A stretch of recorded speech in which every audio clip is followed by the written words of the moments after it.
Indian premier league IPL এর ১৯তম আসর শুরুর তারিখ দু-এক দিন পিছিয়ে যেতে পারে। ভারতীয় ক্রিকেট নিয়ন্ত্রণ বোর্ড বিসিসিআই এখনও চূড়ান্ত সূচি নির্ধারণ করেনি। আনুষ্ঠানিক ঘোষণা না হলেও আগামী ২৮ মার্চ শুরুর সম্ভাবনাই বেশি। তবে বিবেচনায় রাখা হয়েছে ২৯ মার্চকেও। আগামী সপ্তাহের মধ্যে এ বিষয়ে আনুষ্ঠানিক ঘোষণা আসতে পারে। গেল ডিসেম্বরে আবুধাবিতে অনুষ্ঠিত নিলামের সময় ফ্র্যাঞ্চাইজগুলোকে জানানো হয়েছিল টুর্নামেন্ট শুরু হবে ২৬ মার্চ। টুর্নামেন্ট উইন্ডো ২৬ মার্চ থেকে ৩১ মে পর্যন্ত। তবে ফাইনাল ম্যাচও ১-২ দিন পেছানো হবে কিনা সে বিষয়ে এখনো স্পষ্ট কিছু জানানো হয়নি।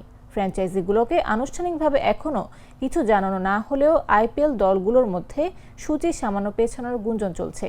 ৪টি রাজ্য তামিলনাড়ু, কেরালা, আসাম ও পশ্চিমবঙ্গের বিধানসভা নির্বাচন।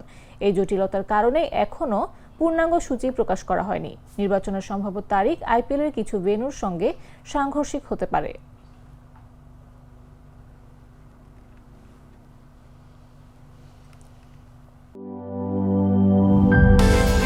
বিকাশ পেমেন্টে ১০,০০০ টাকার বেশি অফার। শপিং চলছে তো।